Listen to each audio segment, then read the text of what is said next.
Are you tired of being overcharged and forced into paying a monthly subscription for your Mac and Windows software?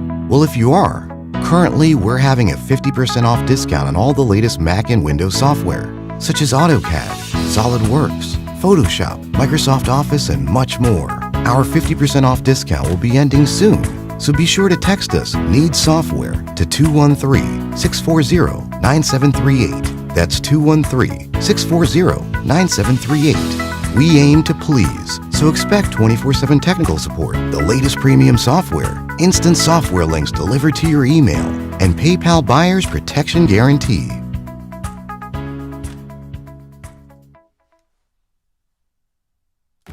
The white supremacists use division as a weapon, dividing our families, our wealth, rewarding traitors, murdering heroes. Yet we survived. We fought for our reparations. Now it's our turn to divide and administer God's power. I am Agent Nuria Sellers, a foundational Black American. I promise that nothing will come between us. Buy the sci-fi novel, Nothing Will Come Between Us, available January 22nd. Pre-order online today at Amazon and Google Play. Spirit of1811publishing.com. Our story, our family. Racism is the most powerful system on the planet, yet it is often perceived as the most taboo subject to discuss. World-renowned activist and best-selling author Tariq Nasheed takes on this challenge head-on in his new book, Foundational Black American Race Baiter. This is the most important book you will need in order to understand the mechanisms of systemic racism and how to counter this system. Get Foundational Black American Race Baiter now at Amazon and BarnesandNoble.com. Also get limited autographed collector's editions of the book at OfficialFBA.com. My name is Black Ice. And I'm Akis, and we're the Black Narrative. We are a Black First and Hebrew Israelite channel on YouTube that broadcasts live every Tuesday and Thursday night at 8 p.m. Eastern Standard Time. Every week we discuss controversial issues and challenge false narratives that are fed to Black people through mass media. We share research through videos and encourage uncomfortable conversations amongst the Black community. Look up The Black Narrative on YouTube or go to our website, www.theblacknarrative.tv. Shalom.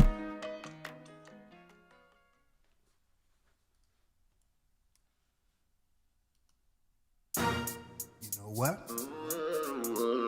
There's always room for Jello. Come on, come on, come on, come on.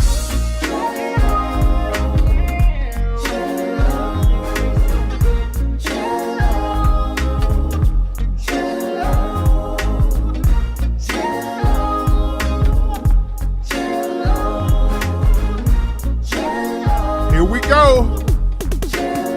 Here we go. Your sweet Jello is always on my mind. I had to bump some of that old Mink slide. Until it's dinner time. Y'all better go get all that Mink slide stuff. Get the whole Mink slide catalog. I love to taste it when I'm in my bed. Boy, y'all better get that Mink slide. That's Jello. That's that old Mink slide from last year. Y'all better get that Mink slide catalog. But anyway, we're here, man. I'm Tariq. Welcome to Tariq Radio. We're here ready to chop up game like we always do. I'm glad you guys are here. We have a lot of stuff we're going to talk about on tonight's broadcast. I need you to retweet this, retweet the link, put it on your Facebook. Let everybody know that we're live right now. We're going to take a real quick commercial break. We won't be gone too long, ladies and gentlemen, but we'll be right back after these messages, and we will chop up some good game right here on Tariq Radio. Don't you move a muscle. Listen up, squares. You need to get the legendary book on game, The Art of Mackin, by author Tariq King Flex Nasheed. Available on Amazon right now. Can you dig it? This book has been a bestseller for 20 years, Jack, and the New York Times called it a classic. That means it's out of sight. So this book ain't for no lames who ain't trying to learn the game. Jive turkeys. So if you're ready to stop slacking in your mackin', get the Art of Mackin' book on Amazon and Barnes & Noble right now, sucker. Rated PG. That stands for plenty of game. Jive chumps. Are you looking to start your own business? Millions of brothers have turned to eBay to escape the rat race. Become your own boss and get the Power Seller Research ebook. It's a comprehensive, step-by-step guide that explains how to start an eBay business. The website is powersellerresearch.com. Again, that's powersellerresearch.com. What's up, family? You guys need to check out this cookie company out of Houston, Texas called The Cookie Confidant. Man, they sell these beautiful, delicious, huge cookies right out of Houston, Texas, man. And the brother has been in business since 2017. And I've tried these cookies, man. They are bomb, bomb, bomb. Very delicious. My personal favorite are the chocolate chip pecan cookies, man. They are bomb. Y'all need to go to cookieconfidant.com to get these cookies. Black-owned company, man. They got chocolate chip peanut butter cookies, white chocolate cookies with sprinkles, man. So anything you like in a cookie, they got it. So again, go to cookieconfidant.com. That's cookieconfidant.com. Listen, are you ashy as hell? Do you have dry, parched skin? Does your elbows look like elephant knees? If so, you want to get your skin from crusty to lovely, go to ashkickin.com to get all the lotions, lubricants, and body butters that you need to get your skin in order. They got all types of health and beauty products, everything you need. They got incense, things to make your house smell good, things to make you smell good. So again, go to ashkickin.com. Again, that's ashkickin.com. Do you have a small business, or you want to start your own business, or do you need business development? If so, you need to holler at my guy, Junius James at Junius James Incorporated. He has a nonprofit organization in Milwaukee that specializes in empowering the Black community. With 17 years as a vice president in corporate America and 11 years in staffing agency ownership, he has developed various programs that will help you right now. Visit juniusjames.org. That's JUNIUS James.org, or call 1-855-JUNIUS-JAMES. That's 855-586-4875. Bro, stop playing and start spraying. Leave an op on the ground where you stand. At all costs, yeah, make sure you protect it. Old goon juice, the formula been tested. You can defend yourself. If you find that you need a little help, gotta stay ready. Ain't no love in the street. Pepper spray straight to the face, make them get weak. Get it at oldgoonjuice.com. If they thinking you slipping, then tell them to come get them some. If you packing this, you won't be lacking. A shot to the eye in them problems you having. Maximal strip, hit them haters on ground, so you can feel free when you out in the town. Old goon juice, and don't forget a shirt, man. You gotta stay ready, that evil on alert. Yeah. Let's get down to it. You are now tuned in to the Godfather of the game, often imitated and always celebrated. Stop sloganeering. Sloganeering kills people. Hey yo, check this out. It's Tariq Nasheed on Tariq Radio. Let's go. Be my goddamn summer law. Oh, we're here, ladies and gentlemen. We are here. Glad to have y'all tuning in, ladies and gentlemen. We are back. We are back. Glad to have y'all tuning in. We're going to chop up some great game tonight on tonight's broadcast. I hope you guys got that new book, Foundational Black American Race Baiter, available now on Amazon. Everybody's loving the book. Foundational Black American Race Baiter, available now on Amazon, ladies and gentlemen. Also, I'm going to talk about the new NFT that we have, the new buck-breaking NFTs we have. We have a few of them left available. They've been selling out. They've already sold out. We made a limited supply of them. We're going to have some more in a couple of weeks, but we'll talk about that a little bit later, ladies and gentlemen.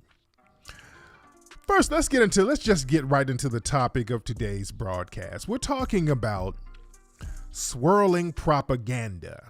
Now, a few weeks ago, I did a show about the divestments, the divestor blues.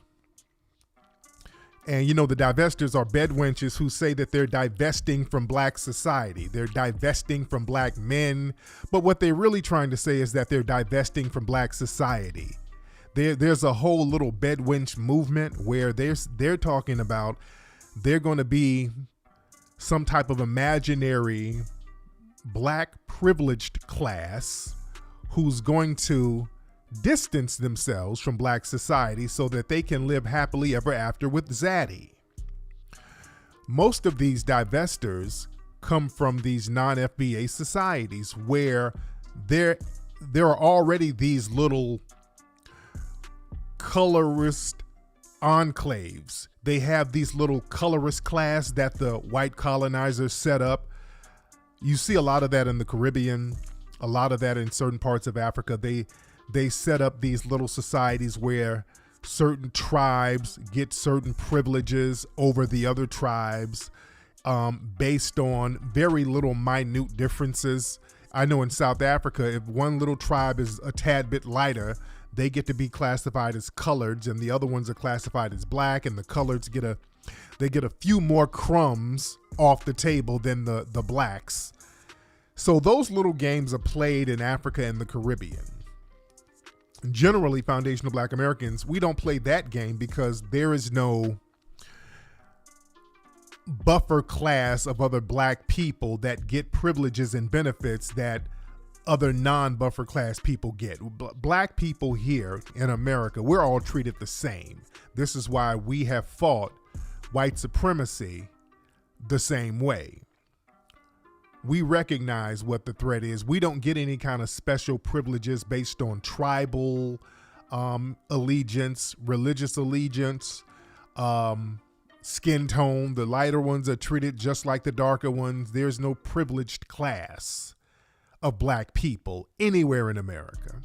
If there are, let me know where they are. Where are the privileged black people?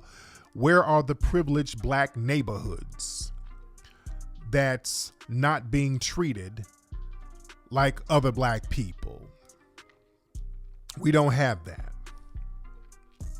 So a lot of these bedwenches, they come over here with that same divisive mentality, with that whole divester nonsense. And the white supremacists know how to play on that. And what we're seeing now, family, we're seeing a lot of swirling propaganda. Have you guys noticed everywhere you look, you see this propaganda, particularly of white men with black women? We're seeing this propaganda being drilled out there. So we got to look and see what's that really about. I talked about this a few weeks ago in a lot of children's movies, like Sonic the Hedgehog. They got Tika Sumpter. They have her swirling with a white male. A lot of these superhero shows, they have the white male and the black woman. When you look at ads just driving down the street, you see white men and black women. You look at television commercial ads, you see white men, black women. You see this all over the place. As you know, my wife is a few months pregnant. I think four? We're in our 4th month right now. I think 4 or 5. I don't know. Our baby is due in June. So my wife went down to get the ultrasound. You know, she's been doing the ultrasound thing. And, you know, pregnant women, they give them pamphlets and different booklets to give them advice on pregnancy. So my wife, she's like, I don't need it, but I bring it home anyway. So she brought home one pregnancy book, and this was on the cover right here. This is the picture that I took. So this is everywhere. This type of propaganda. The California Parent Guide. They're really drilling a message here. There's a couple of messages here. And somebody in the chat room hit it right on the money. When was the last time you saw a black family in an ad? A black man and a black woman with their black children. When was the last time you saw that? The only time they have a black couple is when the black couple is swirling. with a white person. It's not a real black couple. Or if they do show a black couple, it'll be a black LGBT couple, but they don't even show that. They don't even show that. They'll show a black person, a black man with another white man, or a black woman with another white woman. But this is all over the place. So what are the messages here? Well, one main message, they got a message to white women, and they're sending a message to white men. Well, not white women, but black women. They're sending a message to black women. They're telling black women, hey, listen, don't you try to be with a black man. Just hold out for Zaddy. Because they understand when black men and black women get together, we are powerful.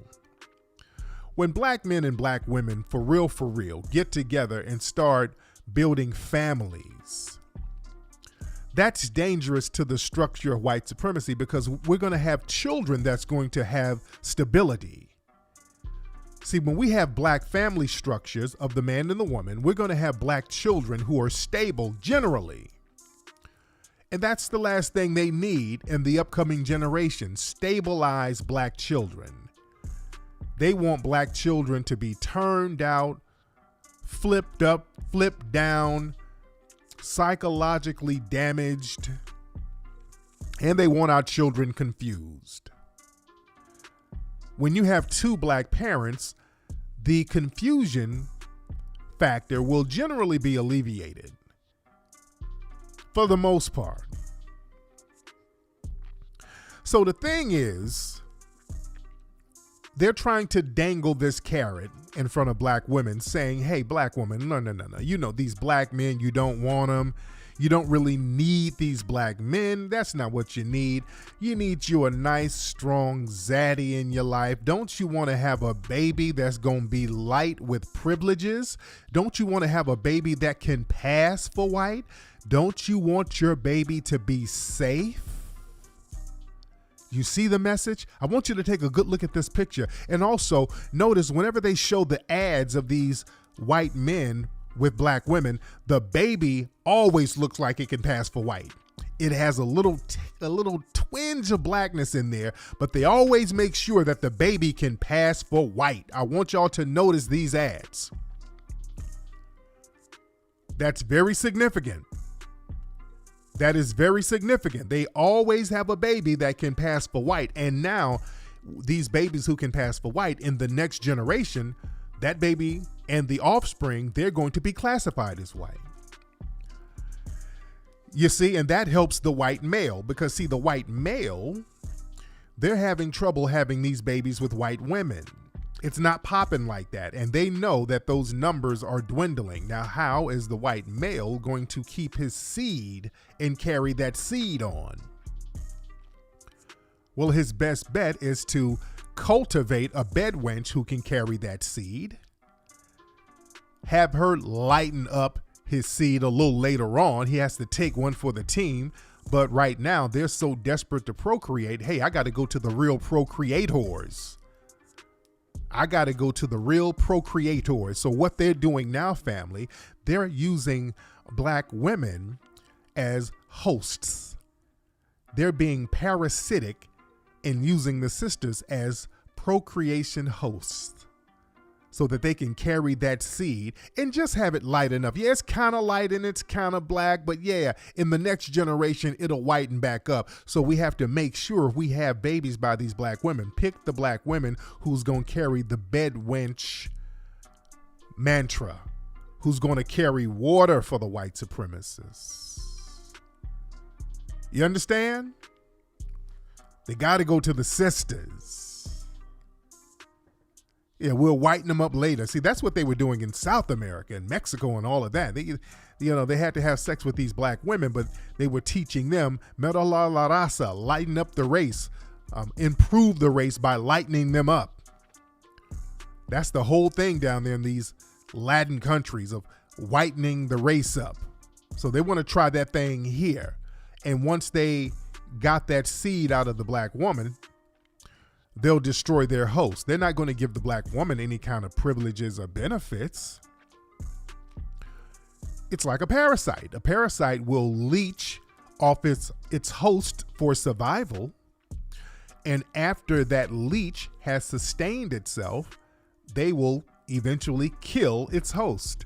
A lot of parasites do that. Y'all better understand, down in South America, all of them got a black abuela that you never hear about, that they act like don't exist. They get the hell out of there, leave the black abuela there. Have y'all been to some of these Latin American countries? Have y'all really been down there? You go to the hood, to the ghetto, to the slums, and all of these black folks, these old black women and men living up in there. But on the brochure, they got all the light-looking Latinos and Latinas. Yeah, all those black folks living down there in South America, and they always have them carted off somewhere.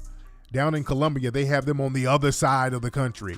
Down in Costa Rica, they have them on the other side.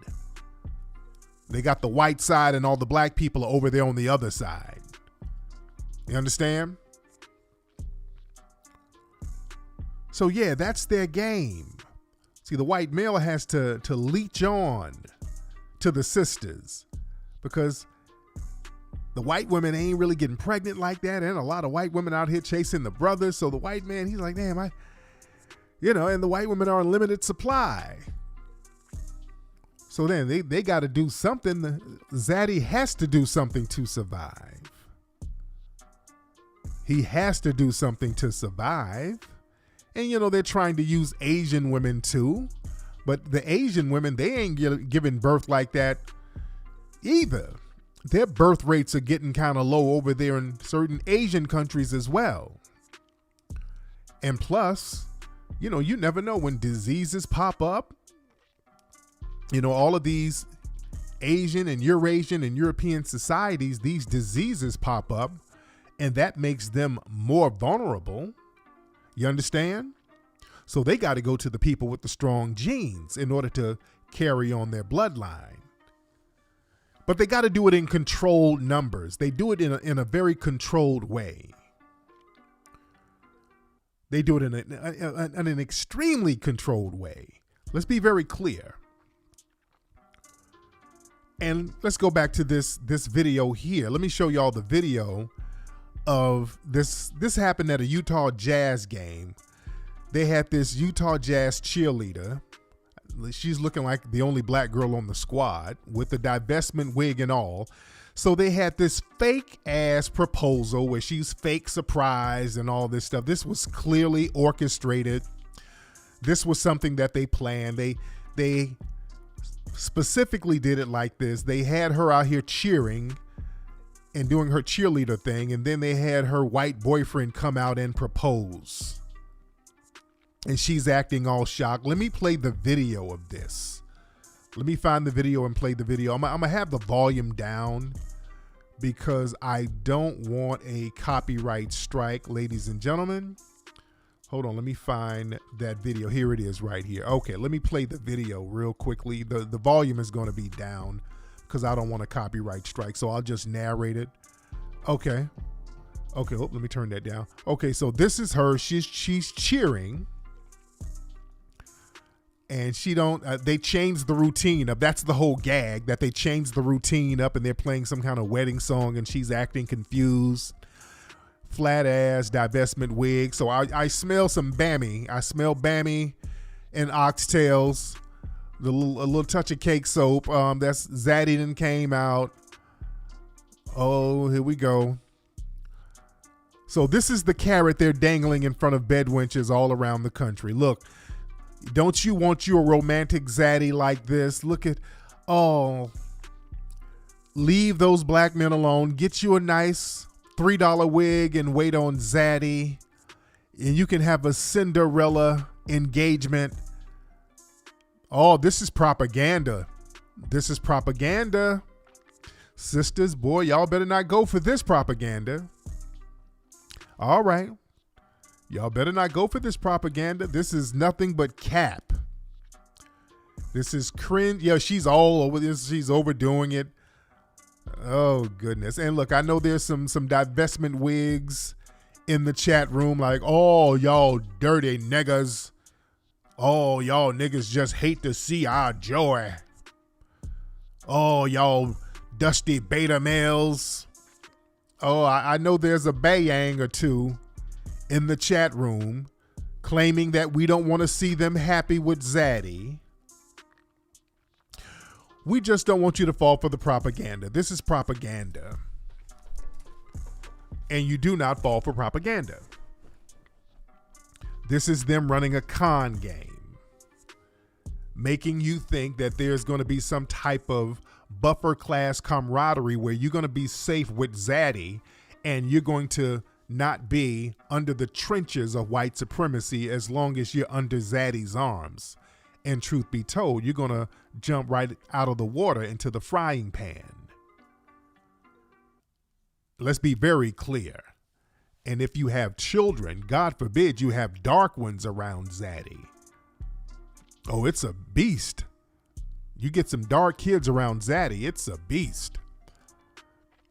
Down there in Louisiana, there's a case down there where, let me look this up real quickly, because I meant to look it up earlier, where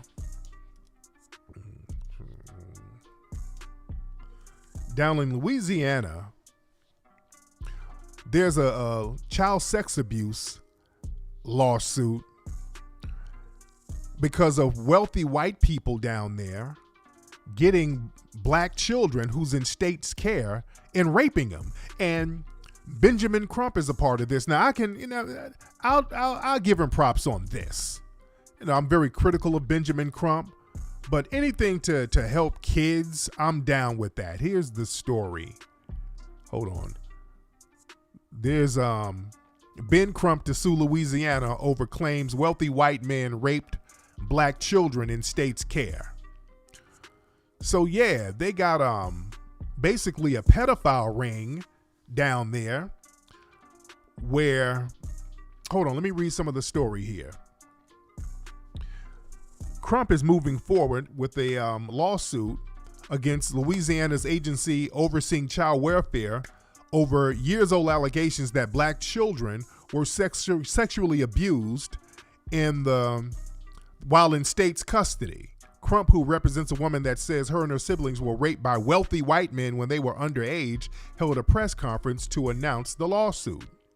While the contents of the lawsuit has not been immediately made to the media, it is all but guaranteed to take aim at John Mack, an accused child rapist stemming from separate allegations. Crump mentioned Mack last week, and his intention is to take up the case on behalf of the unidentified alleged victims. Okay. So yeah, they're getting these children who are in child services and just setting them off and setting them out for wealthy white men. Well, they get these black kids. When these black kids get around these zaddies, or when these black kids become wards of the state, boy, they are in big danger. Black kids are in grave danger getting around some damn white men, man. I just got to keep that a buck. And I've said many, many times, it's rare that when we see some black kids or black male raised by a white man or around white people when they're children, it's rare to see some that didn't get raped or molested. I mean, really think about it. When you see these black males who are raised by white men, how many of them turn out straight? There's always something questionable about their sexuality. Look at Obama. Obama was raised by a white man. He was raised by that grandfather of his, that white grandfather. That's who Obama was raised by, and there's been rumors about Obama being bussy friendly for years. Look at all the stuff he did for the LGBT community and not a damn thing for black people. Look at Jussie Smollett. Jussie Smollett was raised by a white man. His daddy is white. Look at the DeBarge family. All this, them brothers dying of AIDS, and they got all types of stuff going on. That white daddy raping them. You understand? I'm not ashamed to speak out against that, and not afraid. We got to not be afraid to say that. These white males are horrible when it comes to raising black children. That's just what it is. They are horrible. Yeah, Charlize Theron. You understand? They get around white people, not just the white men either. Let's be clear, because a lot of times when these black boys are raised by these white women, they turn out funny too. Look at Madonna's black kids running around here in dresses. Charlize Theron, I won't even get on her. Y'all know how I feel about her and her turning those kids out. You understand? Yeah, somebody mentioned Tia and Tamara. Yeah, their dad is white, right? What's up with that brother of theirs? I know Tia and Tamara's brother. What's up with that little brother of theirs? What's up with him? I'm not saying anything about him. I ain't never seen little dude with no woman, no. I'm not saying anything about Lil Buddy. Yeah, he had that show, The Smart Guy. Very, very funny kid, very good actor. Very good actor. But, oh yeah, Taj. Yeah, Taj. What's up with Taj? Taj Mowry. I'm not saying anything, but yeah, they got a brother. He was on that show. I ain't never seen him with no woman, no. And I'm not saying that to disparage my little brother. That's our brother, but I'm not saying anything to oh, he has kids. Okay, all right. He got him a white girl. Oh, okay. All right. I'm just saying, okay. Yeah, they get, some of these folks, when they're raised by some white folks, they turn out funny. Look at Herschel Walker's son. His mama's white. I guess she was the primary custodian, because this dude is flaming. He's a flaming coon. Yeah, he's a big old flaming coon. Yeah, Steven Spielberg's daughter said she done got raped multiple times and she wouldn't name who. Oh my God, when they get black kids around them, it's a wrap. I'm not saying anything. Okay, now we're talking about Taj. Okay, look, I'm not saying anything about Taj. I don't know anything about I've never seen him with no chick. And somebody said he got him a white girl. Okay, there we go. All right, he got him a white girl. I'm just saying. I don't know what's going on with my brother. He's straight. Okay. All right. He got him a white girl. You know? Well, hey, he's good. But yeah, we got to start looking at certain situations. We got to look at certain situations here. Many of these situations, when black folks are raised in these households, there's some funny style stuff going on. We got to be very honest about that. There's a lot of buck breaking that goes on here. Let's be real. There's a lot of buck breaking happening out here, and we got to speak on that. See, this is, we have to associate a lot of this agenda stuff with actual buck breaking. This is why there's so much pushback from the white supremacists, and this is why I just rub the buck breaking narrative in their faces. Because we are countering the agenda when and it's up to us to associate the colonialism type of effect buck breaking has and the agenda that they have. Them out here promoting this stuff to children, them out here buck breaking us. They're still using the same buck breaking tactics they used in the 1800s and before. And by the way, if you click the link below, we have some NFTs. Some of y'all know what the NFTs are, the non-fungible tokens. Some might know what it's about. NFTs, these are specialized tokens of digital artwork and digital items that you can sell on a blockchain that's very unique. You can basically sell one unique copy of a certain digital item that people can own. So it's a hot thing right now. So we created the buck breaking NFTs, and you can go to OpenSea, what's the website? OpenSea, that's the site. They got a lot of NFTs on here. And we only have a few of these left for sale. I think we got about 4 available for sale. The other ones have been sold. But the themes of them, and I didn't make them too explicit. everything is implied, but right here you got Buck Breaking 101. This is slavery times, the white man with the young black male in a very threatening, with sexual tension there. The buck broken baller. This is how they buck break brothers in sports. The gold chains. How subconsciously, because all of these things, they have meanings to them. All of the artwork has meaning. The gold chain one means subconsciously, when black folks get money, the first thing black folks do, they go out and splurge on a bunch of chains.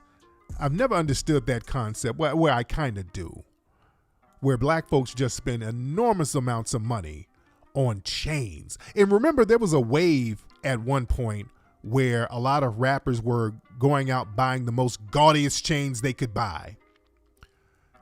They were buying these gaudy ass chains. You understand? The gaudier the better. So subconsciously, even if you have money, you feel like you still have to be in big ass chains. You understand? Nigga trinkets. Let me go into some of these other NFTs and the meanings of them. This one right here, new record deals. We got a white man with a whip and a nigga out here with a chain, a microphone, and a dress. This is buck breaking, ladies and gentlemen.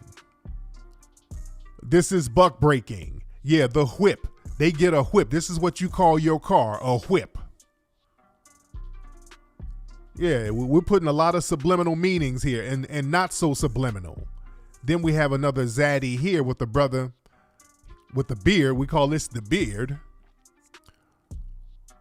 And he's throwing up the white supremacist hand signal. Oh, yeah. And we have this one. Oh, let me go to the serve one. Some of the black folks serving. We have this subservient relationship to the dominant society. Then we have the buck breaking soldier, the buck breaking soldier. The relationship with the police is the same relationship we have here. It's the same exact relationship. This is the modern relationship of this. See, all of these things have meaning. It all connects. It starts here and it's here, and not a damn thing has changed. This one is a very interesting one right here. The eunuch. I want y'all to understand that, because what black people do, we try to hide behind religions. We try to sit up here and say, well, the problem is we just ain't worshiping the right God. So we got to worship Allah. We got to worship the Hebrew, Judah. We start playing the religion game, and the religion game puts us right back here. You get around the Arabs, the white-skinned Arabs, they turn you into a damn eunuch.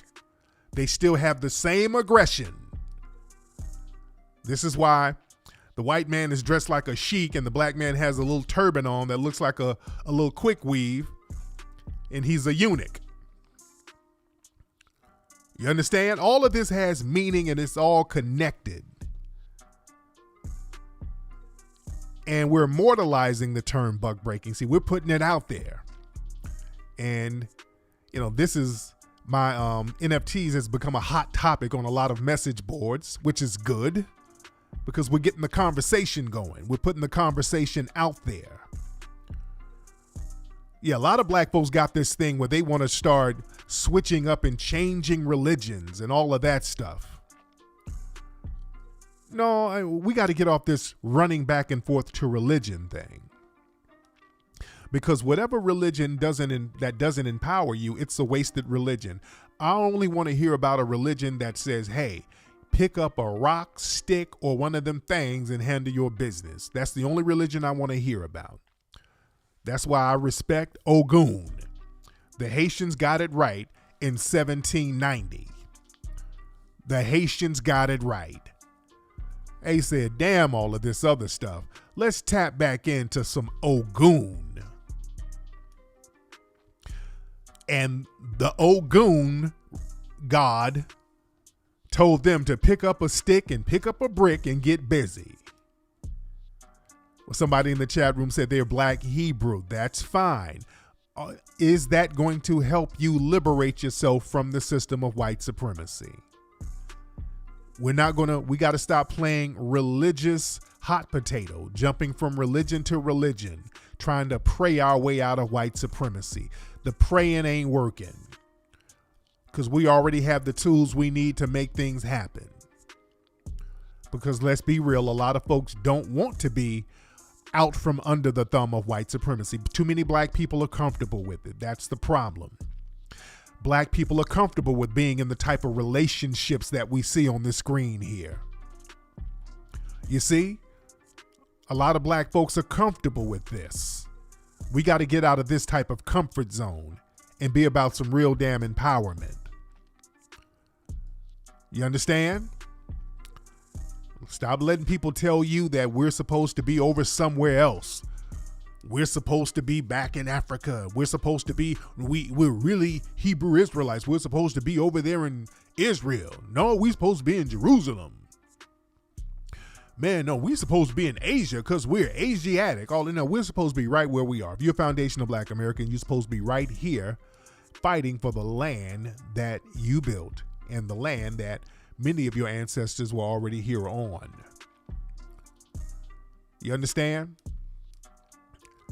And then people get to talking about, well, we're Moorish Empire, this and Morocco, that, and we need to go to Morocco. No, we don't. Because they still have anti-black racism over there in Morocco. Everybody is against us because they are comfortable with being in the buffer class position, ladies and gentlemen. And then people want to start arguing about titles. Well, we shouldn't call ourselves this. We should call ourselves that. And we already got a name. We're foundational Black Americans. That's our title. If you're from here. And then you have some of the tethers who will say, well, that's made up. You all just made that up. Every name is made up. All right. Every tribal name on the planet was made up by somebody eventually. Somebody made it up. Every name is made up, either by that group or by some out group. Even the Moors was a term that was made up. That was a descriptive term. The black people in Spain and Southern Europe, they never called themselves Moor. That was a term that the white people said about them because of their color. You understand? A lot of these African tribes, it were names that were made up. Hell, even over here in America, a lot of the early tribes, a lot of the Native American tribes, these were names that were made up by white people. Did y'all know that? A lot of the Native American tribes, the names that they have, these were names that were made up by white people. Like the Seminoles. Seminoles, that's a Spanish word. It comes from a Spanish word called Cimarron, runaways. And we talked about this many times. They were calling the black people down in Panama Cimarrons, runaways. And then that name kind of floated up here, and it eventually got attributed to a certain tribe out there in Florida, and it got attributed to them and black people too, who were runaways. Even the term Creek, that's a made up name. What the white supremacists did, they saw a bunch of Native Americans, they saw a tribe of them who were living by a creek, and they said, okay, you guys are the Creek Indians. Just made it up. They just made it up and gave them that name. Do y'all know that? Let's talk real. Even the Navajo Indians, the Navajo, that's not their original name. I think it was, they were called the Dolly, something. It was, I can't remember what they were called originally, but Navajo, that was something that the Spanish started calling them. The root word of Navajo means thief. Navajo means thief, and that was what the Spanish were calling them. They were calling them thieves, so that the name Navajo just kind of stuck. You understand? And speaking of Navajo, by the way, the Navajo, their symbol is a crescent, is an Islamic crescent. One of their symbols is a crescent that the Moors used to use out there in Spain. They would put these things in horses' noses, and it's the same crescent symbol that the Moors were using in Spain that the Navajo Indians use now. The same crescent symbol that they got from the Moors. The archaeologists and people try to say that the Spanish people brought it over, but no, it was the Moors who were coming back and forth, trading with them, who brought those symbols over here. Let's be very clear. But yeah, names are made up. All names are made up, and there's nothing wrong with that. And we're foundational Black Americans, and we have to acknowledge that. Because the thing is, there were a lot of Black Aboriginal tribes over here, and what they did, the white people came along and again started using these Spanish names. Notice all of these names with these Spanish connotations and root words that got attributed to the native people over here. Cimarron became Seminole. They named Navajo, named the people Navajo, meaning thief, and they named the black-skinned people Negro. They started naming them Negroes. You understand? So we have to understand how the game works. And we have to start taking control of the narrative. When we start naming ourselves and calling the shots, see, that's power. You see? When we start naming ourselves and naming things, that's a power move. That's why the white supremacists get shook when we start calling ourselves something without letting one of their minions come in and call us something. When we start dictating what we're going to be called and who is going to be a part of the group called whatever we're making the name up to be. That's a power move. We better understand how power works. And speaking of us Black folks, and I got to be very careful when I talk about certain airborne diseases. Y'all know what I'm talking about. I got to be very careful when I talk about that. Now, y'all know for a long time when Black people were saying, hey, man, these shots that they're trying to give people and them talking about diseases and getting vaxxed and all that, and Black folks were the ones in the front line saying, hey, man, certain things, man, this sounds like it's going to go somewhere crazy. It was us Black folks saying, hey, man, even now, even Black folks are like, hey, we ain't really trying to get no jabs. We ain't really rocking. We don't trust you. And they told us that you guys are a bunch of conspiracy theorists. Stop it, you untrustworthy Negroes. You don't know what you're talking about. Trust the doctors. Trust the medical field. All you little ornery Negroes, you better stop it. Black folks were like, nah, man. One day it's going to be a shot. The next thing they going to want to chip people up, man. We Black folks saw all the people involved. When we see all of these billionaires involved and all of these strange doctors involved, Black people are like, hey, man, it was Black folks saying, hey, this sounds like it might lead to some damn people getting chipped up. Oh, shut up, you Negroes. Go out there and tell them, Roland. Y'all dumb as hell. Ain't nobody gonna put no chips in you. Shut up, y'all dumb conspiracy. Y'all hoteps. Y'all hoteps. Y'all better vax that thing up. Oh, they tried to shame us for being suspicious and for us to say, hey, man, some of the things y'all got going on, man, this sound like it's gonna lead somewhere else. I don't know about all of these jabs and all of this stuff. I don't know. Black folks we've been saying this for the longest. So now this just came out. This is what they're doing in Sweden, ladies and gentlemen. In Sweden, a Swedish company has come up with a microchip that can be inserted under your skin so that users can carry their COVID passports in their arm. Here they go. Boy, Black folks have been saying this for about 30 years. truth be told.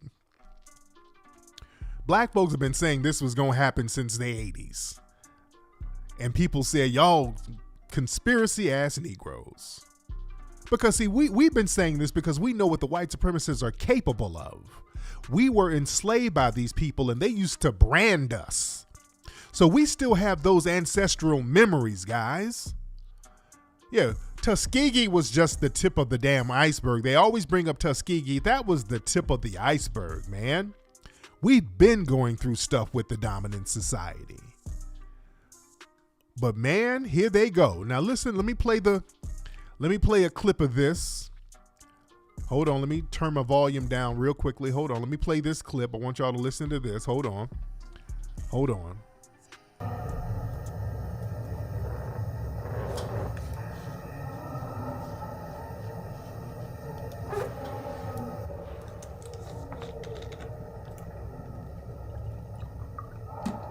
So I have a chip implant in my arm, and I have programmed the chip so that I have my COVID passport and on the chip. And the reason is that I always want to have it accessible. And when I read my chip, I just swipe my phone on the chip, and then I unlock, and it opens up. This is a PDF, which is my COVID passport. And this means that it's always accessible for me, or for anyone else really who wants to read me. For example, if I go to the movies or go to a shopping center, then people will be able to check my status, even if I don't have my phone.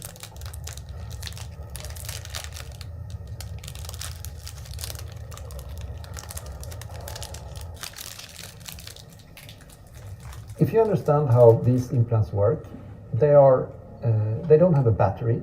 They cannot transmit a signal by themselves, so they're basically passive. They're asleep, right?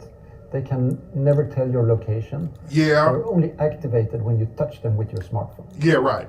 So this means that they cannot be used for tracking anyone's location. And what matters to me is that the people who get chip implants, they do so because they are, on a voluntary basis, and because they're curious and they want to work with this technology.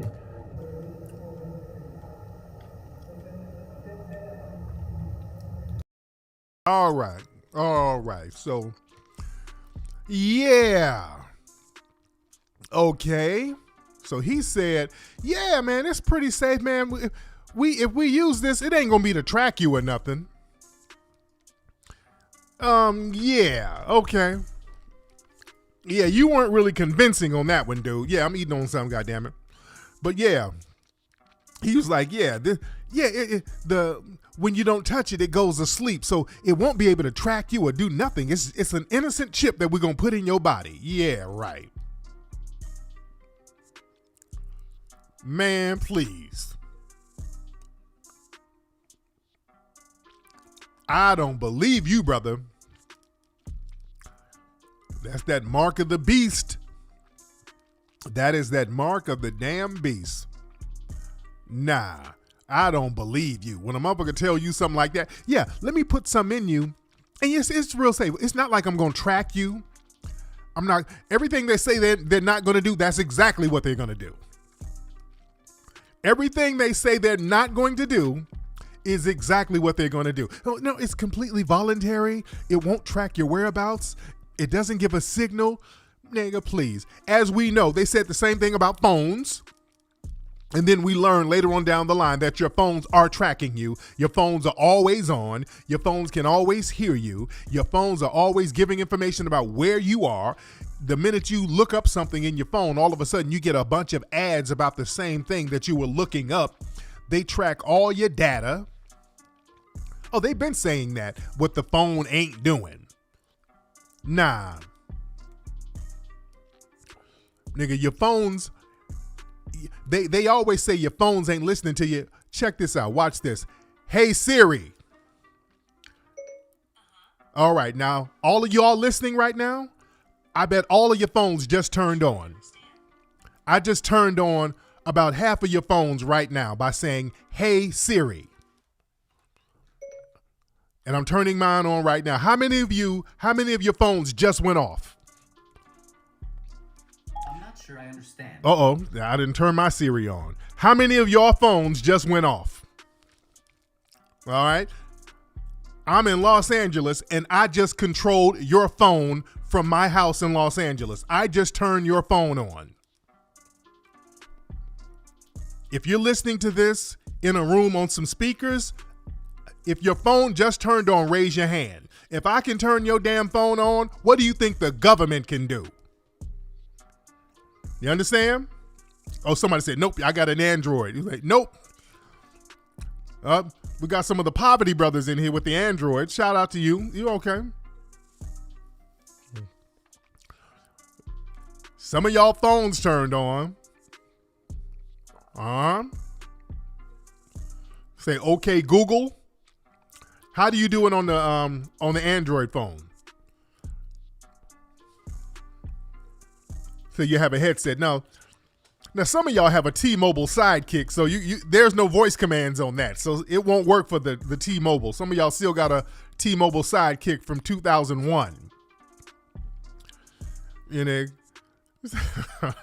some of y'all still got a BlackBerry and shit. Y'all playing Pac-Man on your BlackBerry. All right. So shout out to the struggle. But yeah, I'm just saying, man, they can control your shit. If I can sit up here and make people's phones turn on, you just imagine what the government can do. It's heavy out here. A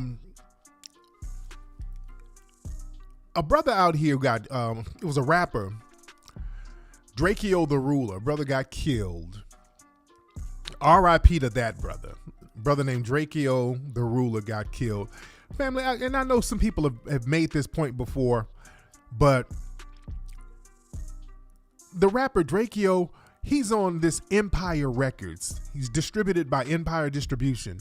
Family, and I'm not making any type of accusations or anything like that, but family, it's very coincidental. Isn't it a strange coincidence that so many rappers from the same record label keep getting killed in such a short amount of time? Let's keep it real. And I'm not being accusatory. I'm saying, boy, that's something very weird.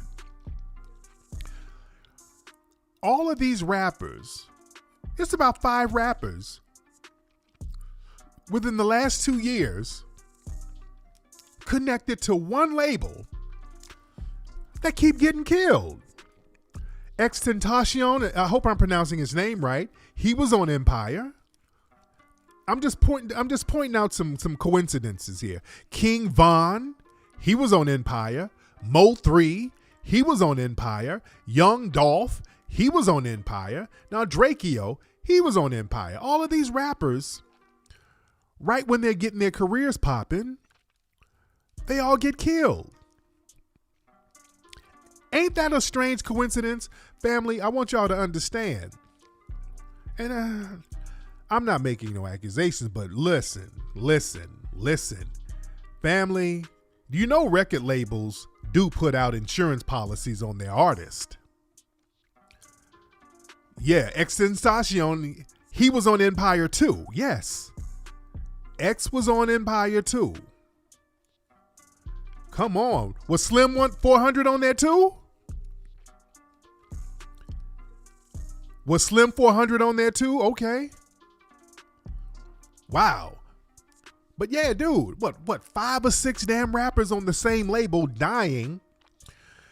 Man, I would look at them contracts. Look, if you're signed to Empire Records, look at the contract and see if there's an insurance policy. Look at your contract and make sure what the insurance policy is. Because that's a thing. You know, and at one point, hold on. Hold on one second. I'm looking something up. Hold on one second. At one point, I'm going to show y'all this article. Because it was Bushwick Bill. A lot of folks forgot. Bushwick Bill was going off about having to get life insurance policy. He was blasting the label, saying the record company made itself his beneficiary. Industry sources said The practice is rare but not unusual. So Bushwick Bill was complaining about the record label putting a life insurance policy on them. So a lot of artists have been kind of concerned about this for a long time. You understand? Yeah, you better check the fine print. Because now they got these artists, listen, they got these artists, sometimes a lot of artists might be one-hit wonders or whatever. They might be hot for a little while, but damn, if they get an up-and-coming artist who may have one or two hits, who might get like one hit if they get lucky, if they're alive, but hell, if they die, they can immortalize them. They got the catalog, and your name is going to be ringing for a long time, plus they're going to get some money out of you. I don't put nothing past anybody. Yeah, I don't put nothing past anybody. But yeah, man, a lot of these record labels, they have life insurance policies on their artists. Y'all better start looking at the fine print on these things. You better look at the fine print. You better look at that damn fine print. It's real heavy out here. And speaking of dying, it was a slow news day for the white supremacist media. They put this story out today, they put it out, I think, yesterday, and I thought this was very tacky. I thought this was extremely tacky about our brother, Michael Vick. Now, the twists and turns in logic that the white supremacists will go through to slander a black person is just amazing. This was a story all of the white media outlets were putting out yesterday. Last dog to survive NFL player Michael Vick's dogfighting ring dies. Family, do y'all know how much of a nothing burger this story is? So a dog died, and they sat here and tied the dog to Michael Vick. The dog died of old age. So they said, well, let's squeeze some blood. Let's squeeze one more drop of blood out of this turnip here. There's one more drop of blood we can squeeze out of this turnip in order to slander this black man. We can get one last slander on him. So the dog that he fought, that was in the dog fighting ring, that his relatives were fighting, it wasn't even him. The dog died. And they're parading this story around. First of all, Michael Vick already went to jail. This man has paid for the non-crime because it was really his family again. This man has advocated against dog fighting. He has done the right thing. This man has been on the straight and narrow, and they will not let it go. These are some damn dogs. They will not let it go. The anti-black racism that they have to find a way to justify practicing their anti-black racism. I don't want to hear nothing about no dog and them demonizing our brother Michael Vick when you got this piece of crap running around here. Kyle Rittenhouse, who killed 2 human beings. He was trying to ambush some black folks, but he ended up ambushing some black sympathizers, some people who sympathize with black people. And Kyle Rittenhouse gets a standing ovation at the conservative conference. So don't tell me nothing about Michael Vick when you guys make this person a hero. And Kyle Rittenhouse is going around complaining about how TikTok, they done took his page down, and some of these social media pages, networks keep taking his page down, and then he gets it back up. Because see, TikTok and certain social media pages, see, legally, they understand legally they're supposed to let him have his page up, but they know what's going to happen though. They already know what's going to happen with Rittenhouse. They're going to normalize this guy. See, they don't want to be liable when one of these school shooters directly attributes one of his killings to Kyle. They already know that's coming. They already know that one of these school shooters, they're going to end up shooting up a school. They're seeing all of this publicity that Kyle Rittenhouse is getting, that he's being treated like a hero. So this is sending a message to all the potential school shooters. Hey, I can get shine like Kyle Rittenhouse if I go out here and just blast a bunch of people. That is the message that's being sent, and it's coming, guys. Y'all know it's coming, and they're going to kill somebody in the name of Kyle, and they know it's coming. And certain social media outlets, they don't want to be liable because somebody's going to say, hey, y'all sat here and normalized this dude. TikTok or Facebook or whatever, y'all normalize this man. Remember, when that white supremacist out there in New Zealand shot up that mosque, remember, he had a manifesto and he was shouting out Candace Owens and all of these people. Yeah, he was like, yeah, I'm influenced by Candace Owens and I love people like her. And she was like, oh, don't put my name in it. Oh, yeah. Yeah. So a lot of these folks don't want to be liable when the shit really goes down and they know it's coming. They don't want to be liable. But yeah, this is going to backfire on the white supremacists big time, parading this guy around. It's going to backfire majorly. And see, this is why we got to be on top of our game. We got to be on top of our game heavy as black folks. And we got to stop being afraid to rock with our own group. We always got to let people come in with the minority coalition stuff. We've been calling people out for the minority coalition crap. There was one white woman who works for one of these nonprofits, and she done made her page private. Natalie Molina, this woman right here. Let me show you her joint. She done made her tweets private because she put up a tweet talking about the Freedmen's Bank and what black people had to do, how black people suffered because of the Freedmen's Bank, and how black and Latinx needs to be compensated. And people like, what? Latinx? What the hell are you talking about? Yeah, the Freedmen's Bank, it was so horrible what happened to black people. This is why black and Latinx people, we need certain... Whoa. Hey, what the hell? The hell is Latinx got to do with this? And I retweeted her and I asked her a question. I was like, Latinx, what does Latinx have to do with what happened with the Freedmen's Bank and how we should be compensated? And folks got in her ass. People were in her ass. I mean, family, we're going to, listen, black family, y'all really going to have to check people on that.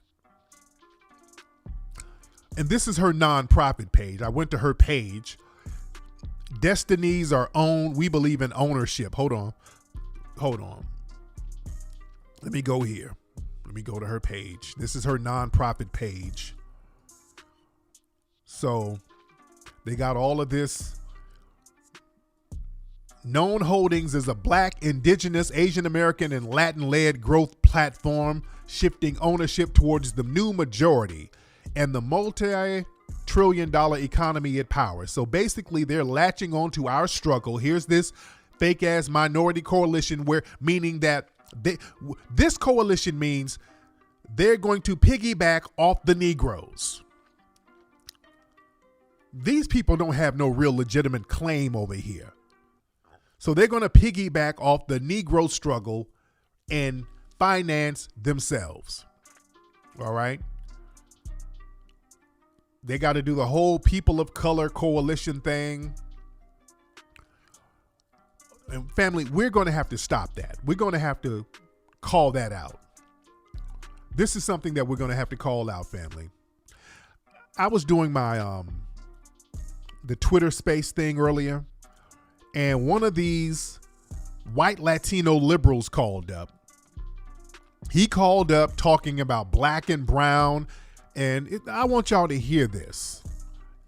And then when I started calling him out on certain things, he did all of the deception tactics, all of the Latinx, all of that stuff. This is one of your liberal buffer people that you got to watch out for. They come in here with the liberal con game talking about black and brown and all of this stuff and black and Latinx. These people come in trying to hustle and scam us. And then when you start calling them out and start asking them to define some of these terms they use, they start trolling. And they try to make it seem like they're being intellectual, and they start deflecting. I want y'all to listen to this conversation I had just this morning with this guy. Hold on one second. Let me find that. Let me right, go. we get hold on. Let me start. Let me fast forward. Trans person. Hold on. Masculine. Okay, here we go. I mean, do you speak Spanish? Okay, hold on. I know a little Spanish, but hold on. No. No. Wait. To run for office, or you have to cut your hair, or you have to act a certain way, or this is a county that is a rural county, therefore this place couldn't elect a Democrat and stuff. And it's explicitly always against folks of color and black and brown folks. And what I've seen is that the wokeness conversation gets used to whitewash the actions of those who perpetrate that sort of racial discrimination against black and brown folks who want to run for office. Now, who's the brown people? Wait, now, who's the brown people? I know who the black people are, but who are the brown people? I think brown people come in many different shades, correct? No. No? No. Who are brown people? Who are the people who are brown? Because that's a political term. That's a political term. It's not the shade, because you got brown-skinned people who classify themselves as white. You have brown-skinned people who classify themselves as Asian. I'm brown-skinned, but my classification is black.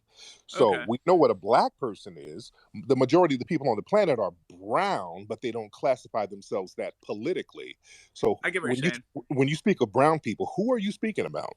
I guess the context that I would speak about is like folks who are Asian, folks who are Latinx, folks who tend to not be the majority of representation within these like political structures. But see, and that's why I don't like using the term black and brown, because the people that you just named, they don't consider themselves brown. They consider themselves white or Eurasian at the most. And notice how the word salad start coming. See, this is why when you start asking definitions, the word salad start coming. Who the hell is brown? Notice he started babbling when I asked him to define brown. He's talking about Asian people. Asian people don't call themselves brown. Latino people don't call themselves brown. Latino people do not call themselves brown. So you think that people who are indigenous from Latin America consider themselves white? But most people who are indigenous from Latin America are discriminated against, and they do not come over here. Most of the people who are indigenous... Sir, I would challenge that assertion. No, sir. These people classify themselves as white. Demographically speaking, the largest growing Latinx groups in America are mostly indigenous.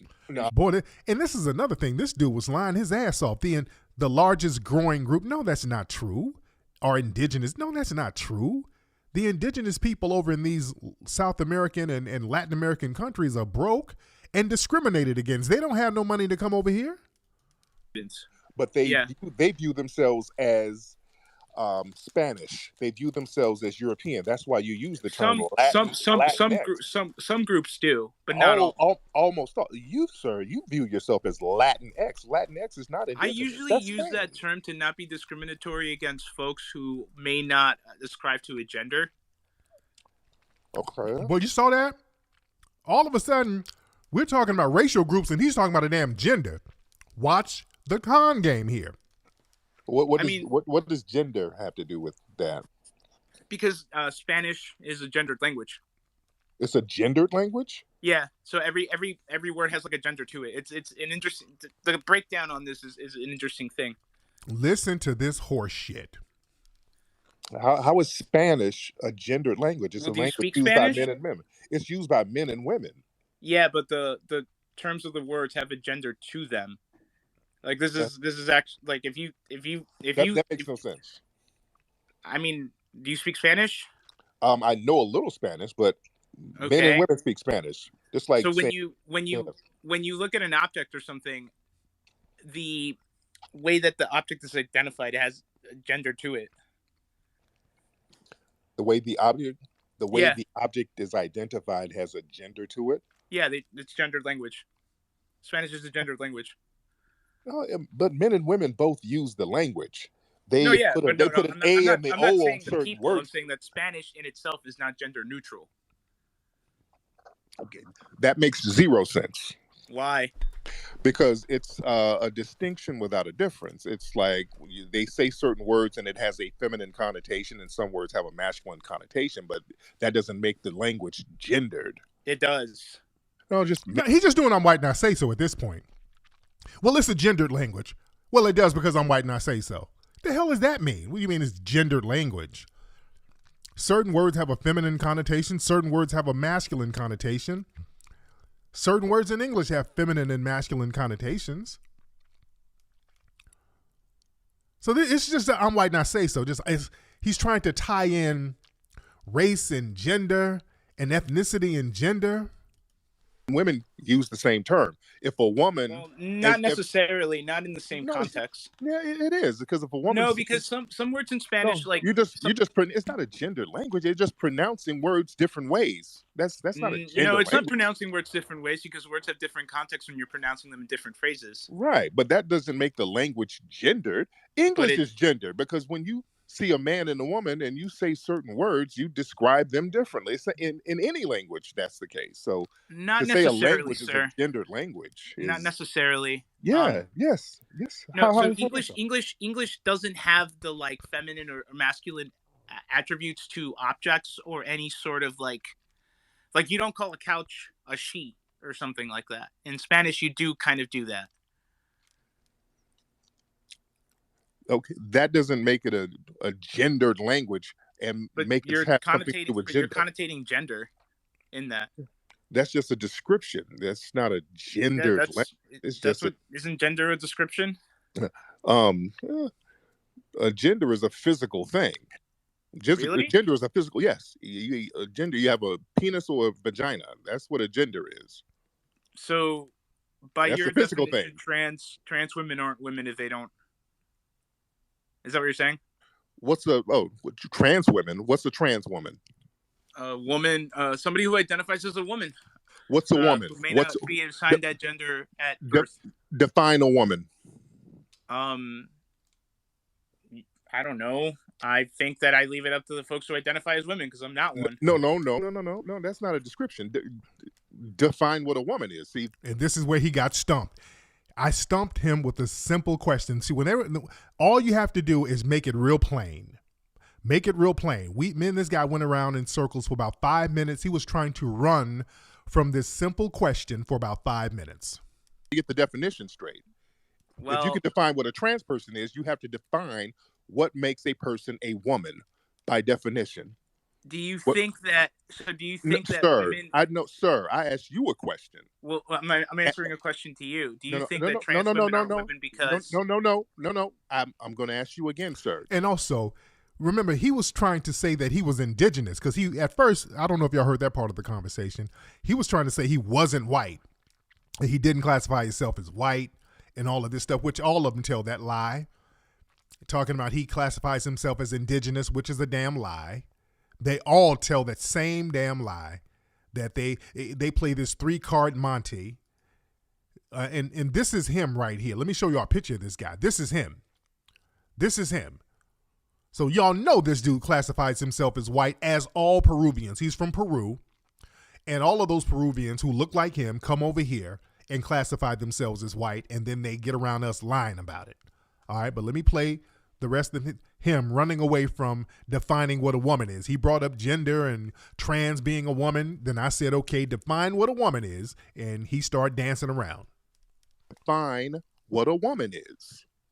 So by woman, do you mean female identifying or like the structure of like? What is a woman? What's the definition of a woman? I'm asking you if you can actually define I'm asking flesh you. it out.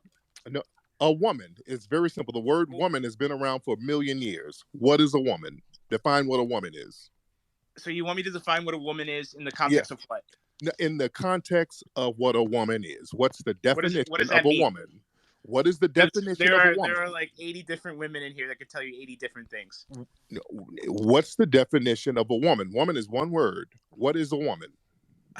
I mean, if you Google it, there's like 80 different definitions. Hello? Yeah, there are. Look at the dictionary. No. Yeah. I'm asking you. Why does my opinion matter more than a woman? Asking you, sir.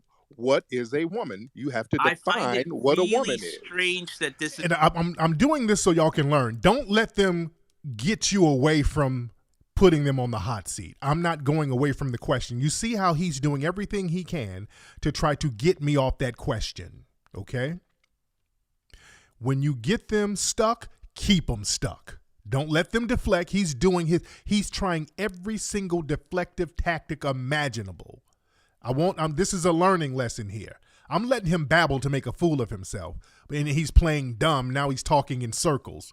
But no, you get them stuck on a question, a simple question, and let them dance, and don't you let them start trying to ask you questions and take you off the square. I'm sticking to this question on his ass. I'm not letting him leave. Getting put into this perspective where I have to define a woman for you because you don't know how to define a woman. Because you just defined what a trans person is, so now I need you to define what a woman is. I'm really confused here. You want me to define what a woman is for you, but I'm not one. And if you ask a woman, 80 different women will give you a different definition of one, right? But as a person who knows gendered language, your language is gendered. So what's a woman? What language am I using right now that's gendered?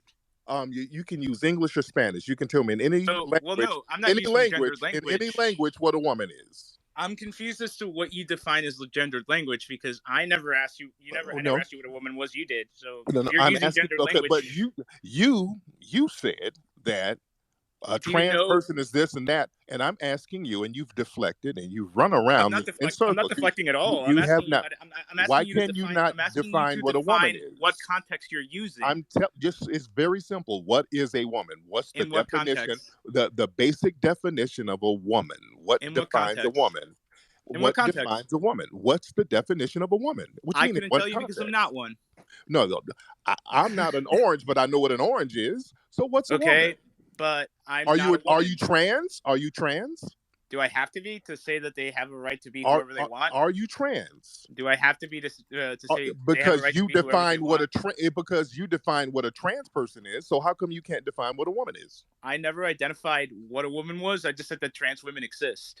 No, you defined. I asked you what's a trans person, and you said a trans woman is a woman who identifies as a woman. No, that's not what I said at all, sir. I said that that's exactly what he said. Who identifies as a woman was assigned the wrong gender at birth. Okay. It's a whole concept of gender dysphoria. Got it. It's very complicated. Okay, so that's a definition. Okay, I respect your definition. Now define what a woman is. You just said I defined it. No, you defined what a trans person is. What's a woman? I'm really confused. So a trans woman can't be a woman unless I define it the way you want me to define it. Now you're starting to troll. I'm not trolling you. I'm asking now you how you're to define trolling what a woman now. Is, it's really confusing to ask now you. You're trolling. I'm not. Not really. I wonder if you actually know how you would define what a woman is. If you can't really tell me what context you're defining what a woman is. In any context, what is a woman? Okay, you want to do it in any context? What is a woman? What defines a woman? Okay. What makes a person a woman? At a pride parade, a woman can be anyone who wants to say that they're a woman. No, that's not a definition. Why? Sir. That's not a definition. Why? Because you're not describing anything. I don't have to describe anything. I'm telling you. You're not describing anything. You're not defining anything. You haven't defined anything. I'm really confused as to what exactly it is you want me to define because you don't know what a woman is. What is a woman? You're deflecting and you're trolling. I don't know where you're trolling at this point. And this, sir, is the problem. When it comes to defining what these things are, y'all get to trolling because I'm not trolling you at all. You're talking in circles. You're talking in circles. You can't define what a woman is. I'm not asking you. I'm not going to define something that I'm not. And this is why these terms get very confusing. Okay, I'm not going to punish you guys within. So see how when you hit them with a simple question, they get to trolling and talking in circles. And this is the problem. This guy has a non-profit organization where he runs around with all that people of color, minority, Latin and X and black and brown. These are the kind of people that they put around our kids. See, this is what I have a problem with. All of that babbling that you just heard, can you imagine your children being around this guy or being taught by a guy like this? Can you? Yeah, he's an LGBT dude too. Yes, he is. I looked on his page. He's an LGBT dude. Can you imagine your children being around this guy with all of this psychotic babbling that he's doing? Just imagine your child trying to ask a simple question and this guy is doing all of this babbling, this psychotic babbling. This is why we have to start calling this stuff out. We have to call this stuff out, ladies and gentlemen. We have to call this stuff out. When they start playing dumb and talking in circles and they don't know what a gender is all of it. No. You make it real plain. What is a woman? If a trans person is this and that and gender this, okay, what the hell is a woman? That's the main question I like to hit them with. Usually that question just shoots them down. That stops everything in its tracks. Just, can you define what a woman? Well, a woman is whoever feels like they're a woman. No, that's not a definition. That's just you repeating the word woman. You have not defined what differentiates a woman from other people. Just saying a woman is like saying, hey, the moon is the moon. No, that's not a definition of what the moon is. You're not giving a definition. If you cannot give a definition, that means you're trolling at this point and everything you say has to be nullified. You understand? We got to watch these folks. These people are very dangerous. Now, even though he eventually started trolling, see, the sad thing is when he get around some of our kids, this is who they put in the damn school. See, that's the problem I have. That is the problem that I have with these kind of cats. These niggas get up in a school with that bullshit. I got a major problem with that. You understand? But listen, a lot of folks are talking today about, on a lighthearted note, a lot of people are talking about Jay-Z. He was talking about Versus. He was doing an interview on, I think he was on Twitter Spaces earlier too. He was on there with Alicia Keys. And Jay-Z, he got the internet talking.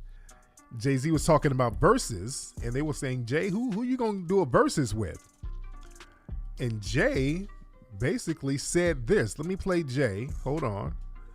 Jay was like, can't nobody really rock with me. Can't nobody go against me. Hold on. Listen to Jay. Hold on. Than you've ever heard. Stevie Wonder, one of the greatest writers of all times.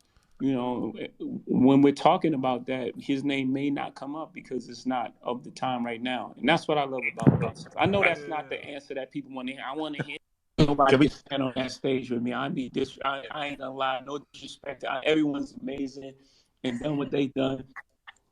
No one can stand on that stage with me. I'm just telling you guys the real. There's not a shot. There's not a chance in hell that anyone can stand on that stage with me for I don't know how long it is. 2 hours, 1 hour, 2 hours. Right. Look, you gotta stand in front of the Grammy family freestyle live. No one's ever even seen me perform that. Like you gotta stand in front of that. That ain't gonna never happen, man. Let's move on from Versus and let's get back to this Keys album. Who you think you are, Jay? Sucker. The only. Okay, all right. And a lot of folks are talking about this. Jay said, can't nobody go up against me in a Versus. Can't nobody stand on me. Somebody said, Dre, no. No. I love Dre. And Dre he got that new song. He has a new EP. I don't know if it's officially out. He got that song with Eminem and the DOC called Gospel. That shit is banging. I couldn't say that Dre can go against him because Jay-Z actually wrote some of Dre's rhymes. You understand? So that's not a good match. The only person who can go against Jay-Z is Busta Rhymes. I'm saying that. The only person, I'm talking about on a Versus stage. No. Listen, now somebody said Rakim, no. Somebody said Nas, no. And Nas is my guy. I don't think Nas on a stage, and let me say this. And Nas is my dude. Nas has been in my movie. Nas is my guy. In that battle that him and Jay had, Nas won that battle. Let's be very clear. That battle, Ether is a classic. Ether is still bumped today. Ether, he turned Ether into a common phrase. Like, man, you just got ethered.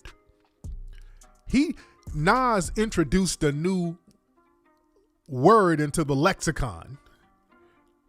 Nas introduced a new word in the lexicon, ether. Ethered. So Ethered took Jay out in that battle. The takeover was good, and Jay's follow-up, that super ugly, nah. Ether, that's the one you remember. Nas got him on that one. But if they were to do a versus, I think Jay has way too many hits over Nas. So, because it's a hit for hit thing. Jay has too many hits. Jay would get him on the hits. Busta got a gang of hits. Busta has a gang of bangers. Busta can hang with Jay-Z on that stage. Yes, I'm saying it, guys. Who else besides Busta can go toe-to-toe with Jay-Z? Hit for hit, rhyme for rhyme, performance.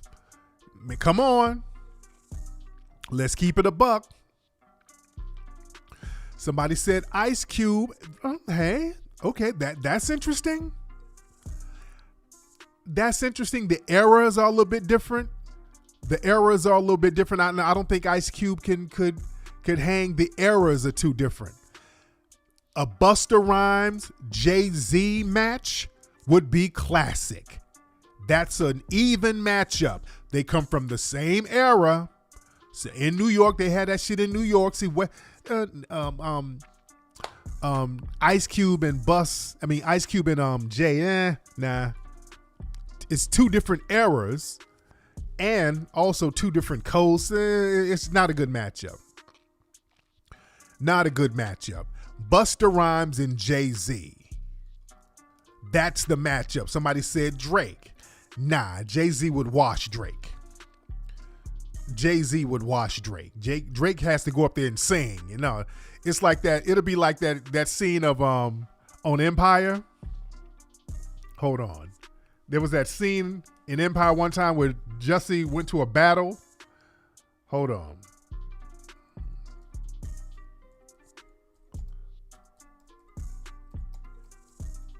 Hold on one second. Where's that battle scene? Where's that scene?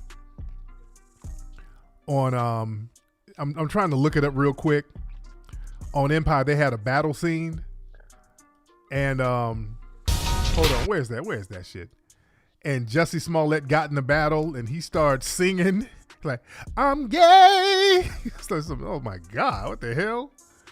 Hold on, where's that shit? Hold on, I want to see if I can find that. Hold on. It's the weirdest shit ever. So yeah, Drake would have to start singing. You know, that's not gonna work.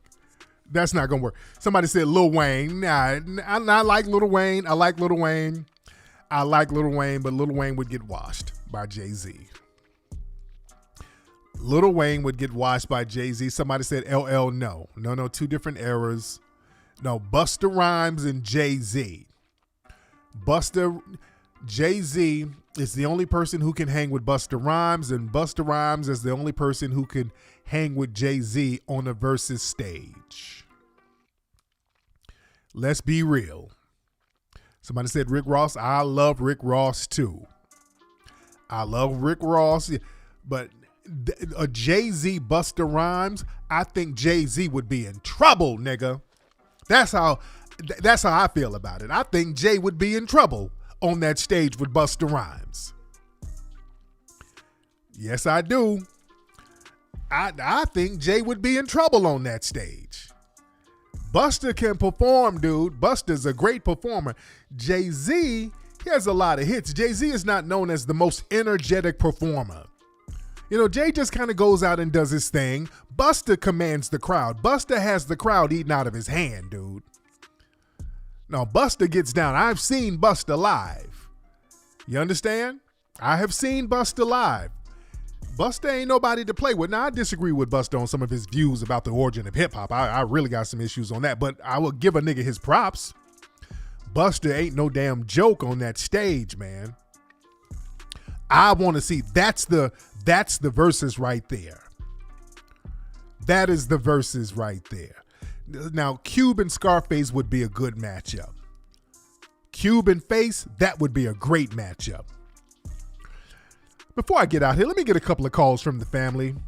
The number 818-850-5404. That is the number, ladies and gentlemen. Let me chop it up with the family before I get out of here. 818-850-5404. Call up real quickly. Let's see what's on your mind. Let me talk to the family real quick because I wanted to take some calls earlier, but we're in here heavy, we're in here late, we're in here long, and we're in here deep. All right, the number 818-850-5404. Let me give you guys a second to call up so I can see what's on your mind. We're doing a long broadcast tonight. All right, we got some Atlanta calls right here. What's up? Who's calling? Hi, Tariq. Hey, dear. How are you? I'm good. This is Brittany from Atlanta. How are you? I'm good. How are you, Brittany? I see you got the kids in the background back there. I do. They need to go to bed. It's getting too late. Yes, indeed. Yes, indeed. What's on your mind, Brittany? Where's your guy? Where's your man? I don't have a man at this time. I wish I did. Okay, wait. Don't. Okay, hold on, Brittany. I hear more than one kid in there. How many kids in there? Hello. We have 2 kids. Hello. Is that him talking? That's one of them talking? Yeah, that's my son. What's up, young man? How are you? Now, hold on, Brittany, because we got some bigger fish to fry with you. Where are the baby daddies? Where are your kids' dad? Plural, because it's 2 dads. I can tell it's 2 dads. So where are their dads? How can you tell it's 2 dads? I can tell. Okay. I can tell. Well, one of the dads is around, and the other dad has chosen not to be. Oh. And there's not much I can do about that, unfortunately. Okay. How old are the kids, Brittany? My son is 11, and my daughter is 2. Okay. Oh, damn. They are spread out. So, the one who's around, which dad is around? For the 2-year-old? Because she's new. The 11-year-old. Oh, so the 11-year-old. Okay. Mm-hmm. And Brittany, how old are you, dear? 34? I'm 31. 30. Okay. I'm 31. 31. I knew you were in early 30s. I could tell you were early 30s. So you had the babies young. Well, you had your first son young. Okay. Mm-hmm. Now, what you gonna do about your situation? What you gonna do? What you trying to do? You trying to get booed up? What you trying to do? Yeah, I do desire to have a traditional family unit and have a husband for sure. I do not enjoy being a single mother at all. I know a lot of people wear that as a badge of honor and, toot their own horn about being independent, but I don't think there's anything that's great about it at all. It's very, very difficult. Then why did you choose to become one?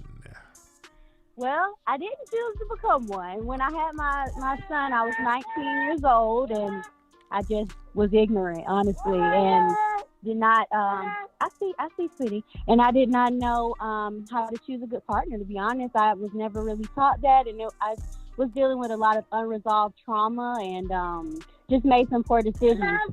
And then I guess I still didn't learn my lesson 9 years later, and I thought that I was not paying attention to the red flags and things like that.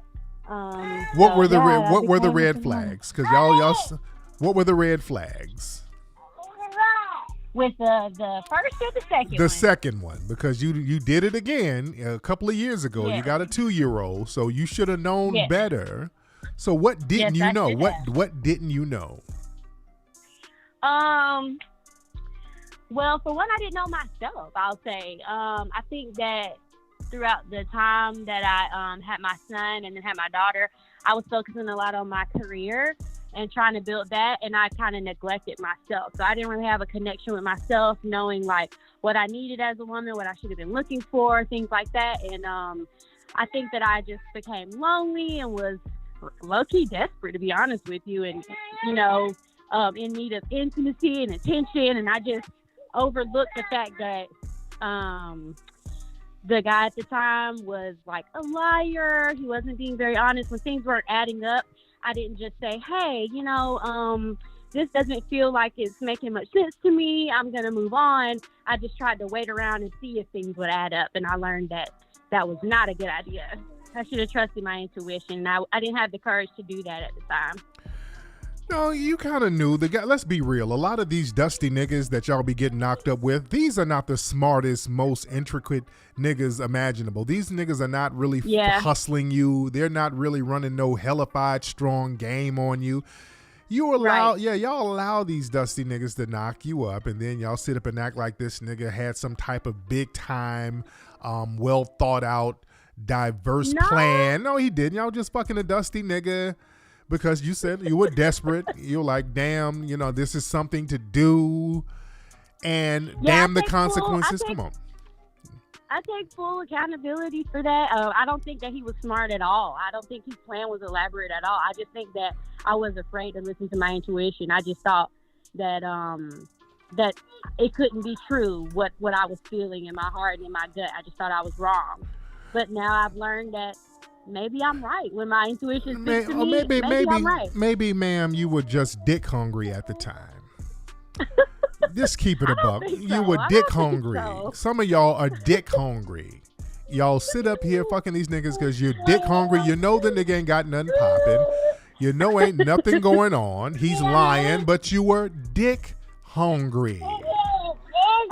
I guess that's one way to put it. Yes, you want to say that, yes, that's ma'am. fine. Yes, ma'am. Okay, let me let you feed them babies and put them to bed. All right, and call the dick man and tell him to drop off some child support money. All right.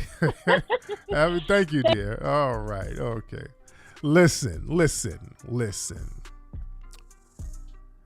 Women, stop acting like it's some type of poetic destined thing when y'all get with these niggas and the shit don't work out. Well, maybe it was the Lord's will, but I had to learn myself and still I rise. Y'all want to write Maya Angelou poems. Look, y'all were fucking with dusty ass niggas. You were dick hungry. And you were trying to live in the moment. Y'all get with these dudes, y'all fuck on them, and y'all throw all the consequences out the window for the moment. And y'all make these goofy ass plantation decisions like you're on a fucking plantation in 1835. Y'all, let's stop doing that. Let's stop doing this. Well, I don't know why I got all these kids. This shit just be happening. No, it don't happen. That's that plantation talk. I really want us to get off this plantation shit. Women and dudes. Women and dudes, especially the women, because y'all letting the niggas run up in there hitting them ovaries and then act confused while you got all these kids screaming and yelling in the background that you can barely take care of. You understand? Y'all get all that dick hungry thing. See what happens. Y'all go to college and they tell you, yeah, get y'all, man, you can be just like the men. You get out here in these streets, especially in Atlanta. Get out here, twerk that ass, bitch.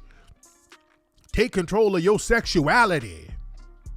You can be just like these niggas, just fucking on everybody. Going out here, then you up here, you 31 and got 2 kids, and that phone is dry.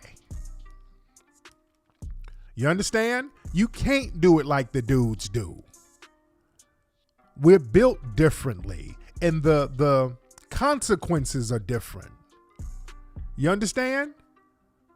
We got to know our roles here. We got to know our lane.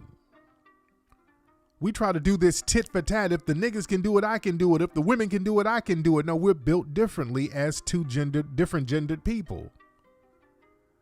We can't do as men. I tell men, you can't do what women do and get away with it. See, women can get out here and be emotional, yell and scream and do whatever, and they'll be all right because you're not supposed to harm women, as you shouldn't. But niggas try to do stuff like that and have some of these feminine qualities and traits, and they get out here in the streets with this feminized energy. Somebody's going to peel that cap back. The consequence is going to be different for a lot of these dudes, and women too. Women, you can't try to be like these dudes. You're trying to be a city girl and all that. Don't let these city girl records trick you into a damn trap. Yeah, they don't tell you the consequences of being a damn city girl, just fucking on a bunch of niggas. Then when them kids pop up, who's gonna watch them kids? Well, the nigga shoulda, woulda, coulda don't mean shit. Who's gonna watch them damn kids with you? You gonna be stuck with them kids. You understand? Y'all don't let that city girl bullshit trick y'all out the game. There's consequences to all of it. Let's be real. We're not equal in that respect. There's certain things that each group can do and they cannot do or share alike. We just can't. You understand? But yeah, that city girl thing, nah. See, the white record labels, they popularized that type of stuff. They popularized some of that nonsense. And they got a lot of the young girls out here confused about how the game works. You know? Because see, for a while, you know, it was a negative thing for a woman, especially in the industry. Because we're talking about Jay-Z in the battle. Remember when Jay-Z was battling Nas and, you know, Jay-Z made Super Ugly. Then he started making comments about Nas's baby mom. And, you know, people kind of looked down on that. You know, that was kind of it was getting into some low blows. Y'all remember that? What was Nas's baby mom's name? Was it Carmen? Was that her name? And her goofy self. And Nas is my brother. No disrespect to my brother. But that baby mama is. When Jay-Z and Nas was going at it, boy, she had to put herself in the mix. Remember, her goofy ass went out here and wrote a damn book. She tried to capitalize off of it. Oh my God. Oh, I'm the hip hop Helena Troy. Oh God, that shit was so cringe. It wasn't Khalees. No, not Khalees. It was Carmen. Because yeah, the Jay-Z and Nas, I guess beef probably started because, you know, Jay was kind of messing with the baby mom or whatever. So the beef blew up, the records got big, and then she tried to capitalize off of it. She tried to put herself in the mix, trying to give herself props. Oh my God, I'm the hip hop hell. These men's, all these powerful men's are fighting over me. Look at this. I need to write a memoir. I'm the hip hop Helena Troy. Oh my God, look at what my good pussy is doing. My pussy is starting a hip hop war. Oh my goodness. Oh Lord, I was gonna write a book about my good pussy. Oh man, my pussy has got these niggas going crazy out here. Oh God. Lord, my pussy is hip hop, ain't it? And her silly ass gonna write a book that flopped. Now sit your ass down. That shit flopped. Girl, sit down. People told her to sit her ass down. That's what we would do to the city girls back in the day. Sit your ass down. Stop it. Now they praising girls for the goofy shit now. They're praising them. That ain't it. Man, I'm not taking no more calls. No, we're good. Let me get out of here. I've been on here for a long time. Anyway, let me get up out of here, y'all. That's been today's episode of Tariq Radio. Don't forget, go click the link below to get the buck breaking NFTs. Click the link below to get the Foundation of Black American Race Beta book. Foundation of Black American Race Beta. Get that book right now, ladies and gentlemen. I'm going to holla